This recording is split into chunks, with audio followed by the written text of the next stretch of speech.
Dorinda was adorable, with dozens of dimples and a disarming charm. But although the distant relatives were dripping with diamonds and had a desirable address, they behaved despicably. They dispensed not a dollar on Dorinda. They didn't dole out a dime. You might know Margaret Atwood's adult literature, but this was such a wonderful discovery. We actually had Bashful Bob and Doleful Dorinda as an audiobook in our car, and I'm sure I know all the words of this slightly longer picture book. So just a quick video about longer picture books for our slightly older kids. We loved this book. Everything about Bob was alliterated with B's and everything about Dorinda with D's as they discovered one another. It's so beautifully written, so clever, and such a delight. Get your hands on Margaret Atwood's Bashful Bob and Doleful Dorinda. The Gruffalo's Child is one of our favorites. Julia Donaldson and Axel Scheffler is not a new discovery for anyone, I'm sure, but The Gruffalo's Child is especially good. It is a story of bravery and courage and adventure and discovery, and it's beautifully musically written. It's another one you'll go back over and over again to. I would, if I started a Dr. Seuss recommendation, I would just have a whole video and recommend them all. I think it's worth mentioning Oh, the Places You'll Go as a story that adults need to read. And this is always a joy when you get to read something that doesn't go old for you on an adult level. In fact, I always think it's a good test of a good picture book, that if it doesn't engage you as the parent reading it, then don't keep feeding it to your child. Life's too short. But certainly Dr. Seuss engages, and Oh, the Places You'll Go is a beautiful story of launching out our little kids into a big world. We bought Juliet this book on the occasion of her dedication as a baby, and we have read it on family occasions over and over as our kids launch into new, more independent areas and adventures in their lives, and it's beautiful. The Story of Ping by Marjorie Flack and Kurt Weiser is a beautiful story set on the Yangtze River, and stories give us such a chance to be in contexts we don't get to see in our normal lives, to see how other people live, and this one is so beautifully done that it's absolutely worth getting. The Story of Ping. Ping is this spirited little duck who lives on the Yangtze River.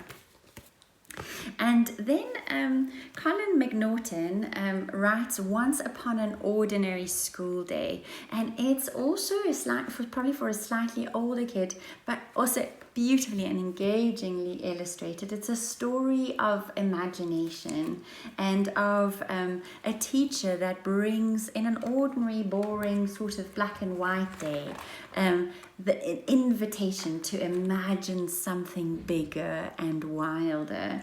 And the illustrations then invite our ordinary boy on an ordinary day into something very extraordinary, something I think storybooks do generally. We step through that wardrobe into Narnia and life is never the same.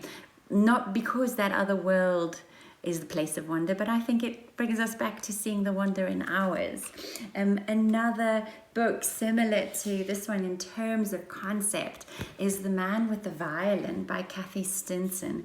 And this is based on a true story of a little boy who walks with his mum through a railway station, a big, busy central station in New York City.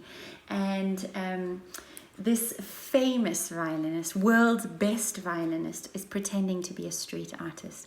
And the adults don't pay attention, but the children can't help it. And our little boy, and this is a good example. I wonder if you can see this illustration.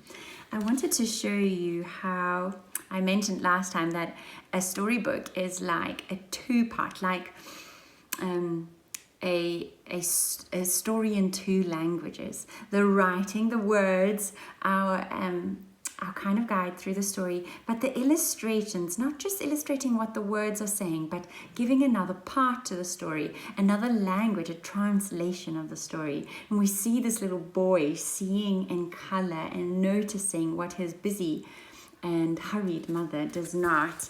And then when he discovers the wonderful musician playing this incredible music, it wafts to him and it changes everything for him. It's just so beautifully illustrated by Dusan Petritek. I hope I'm saying that right. It's well worth having a look at. It Could Always Be Worse is such a fantastic book of a great life lesson for kids. We need not point out lessons if a good story does, and a good story tells a lesson in a way a good sermon or a speech from a mum or dad never will. Margaret Zemak writes a story of a man who feels that his house is way too small and he cannot live under such circumstances, and he goes and asks a wise rabbi for advice. And then this rabbi systematically asks the man to add all his chickens, bring them into the house, then bring his mule and bring his horse and bring the goat. And of course it gets so much worse in the house that when the rabbi finally advises them to remove all the animals from the house, they think completely differently about what they had in the first place. Such a wonderful story about thankfulness and contentment. So beautifully done.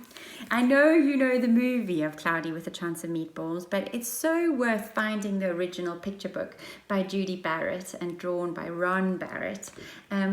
It is a wonderful story of what happens when weather is food, and the conditions under which we live, and the chaos that ensues. It's wonderfully written and so enjoyable. And then have a look also with your slightly older child at Amazing Grace, written by Mary Hoffman and Caroline Binch.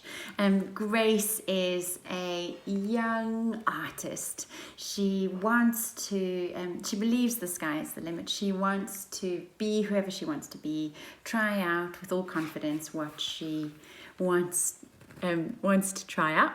And Grace gives up an opportunity to try out for a part of Peter Pan, and she's told she can't because she's a girl, and she can't because and Grace is faced with the dilemma of whether her situation in life limits her options, and her wonderful mother and grandmother who just blow that out the water and tell her she can be whatever she wants to be. And it's a wonderful story of courage and of empowerment and of a great girl power story that my Juliet especially enjoys. There are so many more where this comes from, and we're happy to keep sending recommendations